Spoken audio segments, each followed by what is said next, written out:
Hello दोस्तों, आज हम बताने वाले हैं भारत की 5 बहादुर हिंदू रानियों के बारे में जिनसे अंग्रेज और मुगलों को भी डर लगता था और वह उनका सामना नहीं कर पाते थे।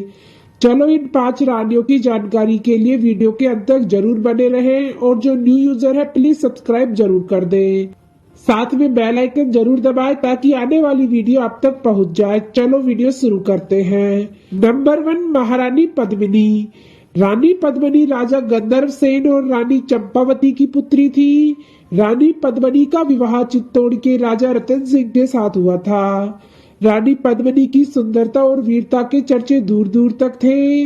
रानी पद्मिनी की सुंदरता पर दिल्ली का सुल्तान अलाउद्दीन खिलजी मोहित हो गया था।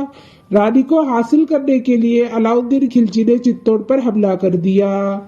चढ़ाई और घेरे के बाद अलाउद्दीन खिलजी ने चित्तौड़ पर धावा बोल दिया और राजा रतन सिंह को धोखे से मार गिराया।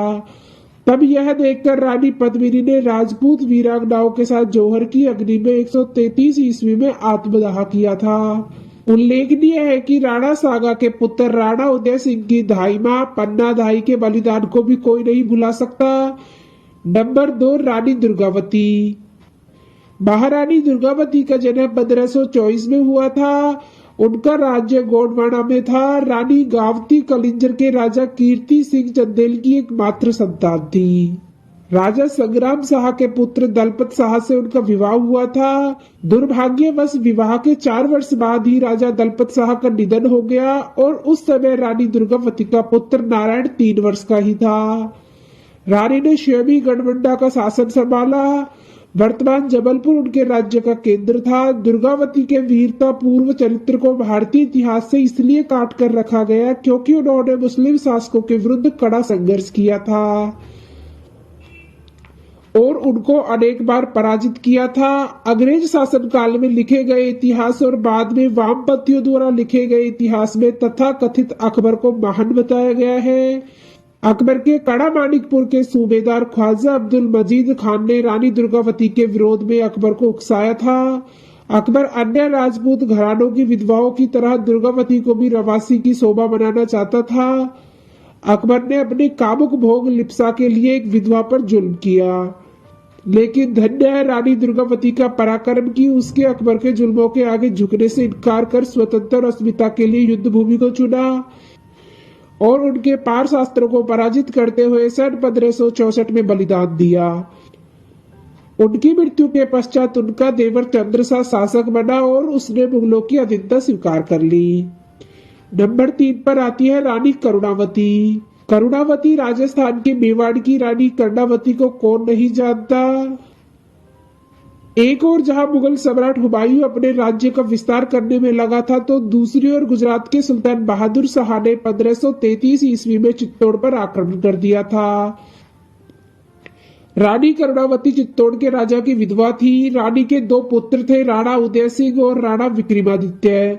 ऐसे में महारानी कर्णावती ने राजपूतों और मुस्लिमों के संघर्ष के बीच हुमायूं के सामने प्रस्ताव रखा कि हम परस्पर संधि करके अपने समान शत्रु बहादुर शाह का मिलकर सामना करेंगे।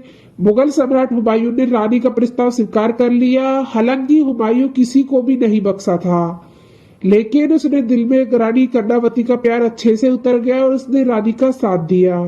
हुमायूं को रानी ने अपना धर्म भाई बनाया था, इसलिए हुमायूं ने भी राखी की लाज रखते हुए उनके राज्य की रक्षा की। नंबर 4 पर आती है झांसी की रानी लक्ष्मीबाई। झांसी की रानी लक्ष्मीबाई का जन्म वाराणसी में 19 नवंबर 1835 को हुआ था। बचपन में उनका नाम मणिकर्णिका था। उनको प्यार से मनु कहकर पुकारते थे। सिर्फ 4 साल की उम्र में ही उनकी माता की मृत्यु हो गई थी, इसीलिए मनु के पालन पोषण की जिम्मेदारी उनके पिता पर आ गई थी। 1842 में मनु की शादी झांसी के राजा गंगाधर राव से हुई थी। शादी के बाद मनु को लक्ष्मीबाई नाम दिया गया। 1851 में उनको एक पुत्र रत्न की प्राप्ति हुई, लेकिन मात्र 4 महीने के बाद ही उनके पुत्र की मृत्यु हो गई। उधर उनके पति का स्वास्थ्य बिगड़ गया तो सबने उत्तराधिकारी के रूप में एक पुत्र गोद लेने की सलाह दी। इसके बाद दामोदर राव को गोद लिया गया। 21 नवंबर 1853 को झांसी के राजा गंगाधर राव की मृत्यु हो गई। उस वक्त झांसी की रानी सिर्फ 18 वर्ष की थी और अब वह अकेली रह गई। लेकिन रानी ने हिम्मत नहीं हारी और अपने फर्ज को समझा और दामोदर को गोद ले लिया। उस समय पर अंग्रेजों का राज था। ब्रिटिश सरकार ने बालक दामोदर को झांसी का उत्तराधिकारी बनाने से इनकार कर दिया और वह झांसी को ब्रिटिश राज्य में मिलाने का षड्यंत्र रचने लगे। उस वक्त भारत में डलहौजी नामक वायसराय ब्रिटिश सरकार का नुमाइंदा था। जब रानी को पता लगा तो उन्होंने एक वकील की मदद से लंदन की अदालत में मुकदमा दायर किया, लेकिन वहां पर रानी की याचना खारिज कर दी गई। मार्च 1864 में ब्रिटिश सरकार ने रानी को महल छोड़ने का आदेश दिया, लेकिन रानी ने निश्चय किया कि वह झांसी नहीं छोड़ेगी। उन्होंने प्रण लिया कि झांसी को आजाद कराकर ही दम लेगी, लेकिन ब्रिटिश सरकार ने उनके हर प्रयास को विफल करने का प्रयास किया। झांसी की पड़ोसी राज्य औसवदत्यार हमला किया, लेकिन रानी ने उनके इरादों को नाकामयाब कर दिया। उन्होंने पुरुषों की वेशभूषा धारण की, अपने पुत्र को पीठ पर बांधा, दोनों हाथों में तलवार ली, वह घोड़े पर सवार हो गई। वह घोड़े की लगाम अपने मुंह में रखी। वह युद्ध करते हुए अंत में अपने दत्तक पुत्र व कुछ सहयोगियों के साथ वहां से भाग निकली और तात्या टोपे से जा मिली।